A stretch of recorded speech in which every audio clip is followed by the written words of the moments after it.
¿eh?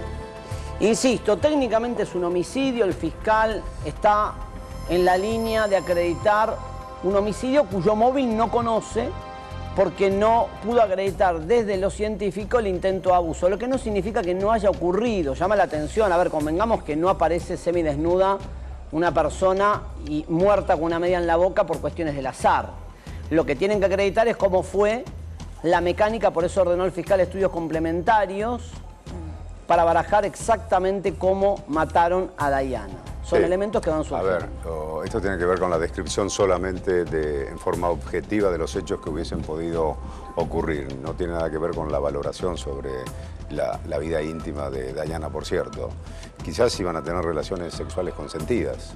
No se sabe, Claudio. No se sabe. No se sabe. O quizás fue un intento de violación también, o sea, no se sabe.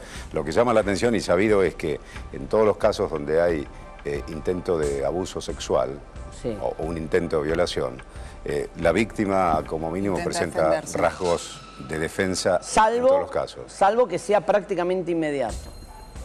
Que en el momento en el que intenta comenzar con el abuso, para que la víctima no grite, le coloca la media en la boca para silenciarla, que es la hipótesis principal que tenía la fiscalía. No se provoca el ahogo en cuestión de 5 segundos. No. Y hay intentos de defensa, y hay forcejeos, y alguna señal queda en el cuerpo. Pero acá lo que dicen los médicos, no se ve absolutamente ningún rasgo de violencia en el cuerpo de esta chica. Está en nuestros estudios Hugo Marietán, justamente médico psiquiatra, que nos va a ayudar a analizar un poco en función a la información que se tiene hasta el momento. Marietán, bienvenido, gracias por estar aquí. ¿Qué tal? Buenos días. Sí, escuchando atentamente la información que están dando y tratándose, hay un dato que para mí es muy importante, que es la aparición de esta jovencita en una bolsa arpillera y absolutamente, prácticamente desnuda, ¿no? Eso ya tiene de por sí una connotación sexual. Luego que la autopsia no encuentre datos evidentes de defensa al abuso sexual, puede significar dos cosas: o un consentimiento por parte de la persona, o bien que la persona no haya estado en estado consciente cuando se produjo el acto drogada, sexual. decís, Hugo. ¿Cómo? Que hubiese podido estar drogada. Drogada o no consciente, que no estaba consciente, sí, porque tal vez no estaba manejando, digamos, su cabeza, ¿no?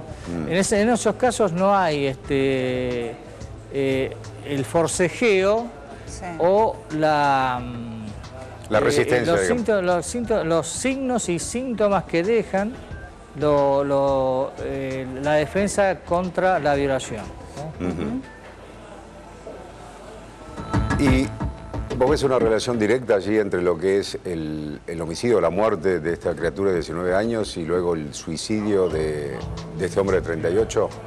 Sí, esa asociación que hay que probarla, no desmerece la calificación de este tipo de acto, ¿no? Si pensamos un poquito, este sujeto, el que mató a esta niña, procedió, ¿no es cierto?, a hacer lo que tuvo que hacer, ¿no? Sí. Y luego la colocó en una bolsa y la tiró en un descampado en Lavallol, ¿sí? Ese uso que se hace del cuerpo de la persona muerta es un indicio claro de psicopatía, porque coloca en una situación de cosificación muy importante al cuerpo de Dayana. Claro. Ahora, Marietán, que se haya quitado la vida un asesino, ¿sí? Aparentemente. Que se haya quitado la vida, ¿qué significa? ¿Qué lectura hace usted? ¿Que no lo soportó, que no quiso matarla y de alguna manera algo no salió como lo tenía previsto, que hay un arrepentimiento? Yo creo que este hombre, si fue él, ¿no? Si llegó a ser él el que después se mató, creo que este hombre, ¿no es cierto?, prefirió matarse antes que ir a la cárcel, en función de que muchos de los indicios, empezando por la bolsa arpillera, lo podían, digamos, señalar rápidamente, ¿sí? Es decir, acá pienso que a veces el psicópata toma este tipo de determinación que son drásticas y son superiores al castigo que le daría la sociedad, que eso es importante retener. A veces el psicópata se autolesiona a sí mismo con una intensidad mayor al que le provocaría un juicio, ¿no es cierto?, por violación de una jovencita. ¿Pero sería un improvisado? Es decir, que utilice una bolsa de su lugar de trabajo, que haya dejado el cuerpo en un lugar de fácil acceso. No, hay que pensar que también este hombre la sacó de la escena primaria del crimen. Este otro dato tampoco es menor, la manipulación del cuerpo, es decir, tener la frialdad suficiente como para colocarla en una bolsa de arpillera, sacarla de la escena primaria del crimen y en un claro intento, ¿no es cierto?, por separar y poner distancia entre él y el cuerpo, la tiró en Lavallol. Claro. Sí, ahora la tiró también en un lugar donde era fácil de encontrar, Hugo. No es que trató de ocultar el cuerpo en un lugar inaccesible o buscó un lugar sofisticado para ocultar allí el cuerpo. Lo dejó a 3 metros de la ruta que iba a ser de un momento a otro, ¿no? Hay una cosa que hay que todo, como digo, como está todo confuso, todavía no está definido, ¿no? Hay una cosa que hay que tener en cuenta con el tema de la psicopatía. Sí. En la psicopatía, ¿no es cierto?, cuando la acción del psicópata se frustra porque no ha podido conseguir algo que él quería lograr, de la forma en que lo quería lograr, la frustración produce en el psicópata una desorganización y da lugar a una confusión interna, con lo cual él pierde una de las características principales de la psicopatía, que es la frialdad. ¿Sí? La frialdad como para liberar su intelecto de las emociones y obrar secuencialmente con lo que quiere hacer.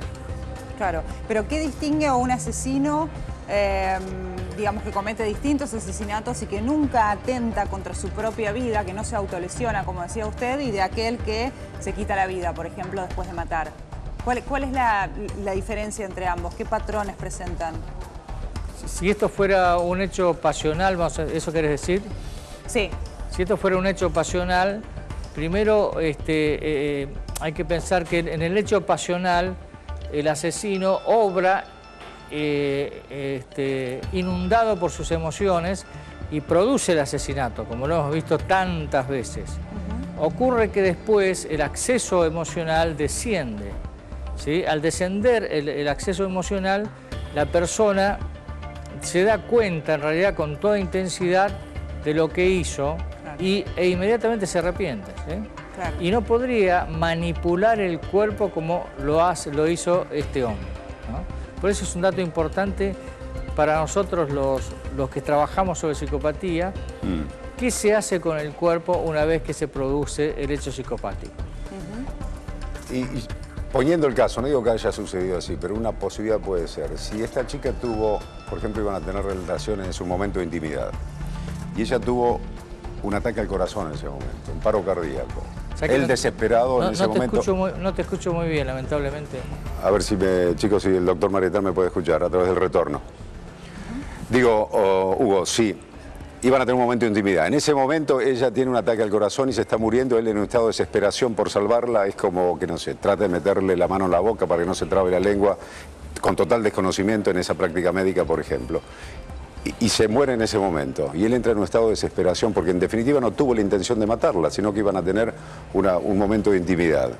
Y después sí, se desbanda en el hecho del ocultamiento del cuerpo y no salir a pedir que se ayuda a la emergencia médica. Pudo haber sucedido eso también. Y por eso después no soporta todo lo que hizo y se suicida a las pocas horas. Rigoli, lamentablemente todos esos pasos son demasiado complejos para una mente que ha procedido así. Vamos a suponer que sea una persona normal. ¿Qué hacía esa media en la boca de la niña? ¿Sí? Vamos a suponer que tuvo un accidente, que la chica, si tuvo antecedentes epilépticos, de pronto, es raro, pero de pronto pueda tener un acceso ahí y él cree que la mató. Una persona normal, común, no hace ninguna otra acción que llamar urgente al servicio de emergencia médica para ponerla a salvo. Estamos hablando, yo digo, planteo esta posibilidad por ahí como una relación, entre comillas, clandestina, y no estoy calificando para nada simplemente por la diferencia de edad, el 38 y ella 19. Eso no, a esta altura de la cultura, y todos tenemos experiencia en eso, las jovencitas, ¿no es cierto?, suelen tener experiencia con personas que la doblan en edad y a veces que la triplican en edad. Y suelen asumir, lamentablemente, esto es importante para todas las chicas que están escuchando en este momento,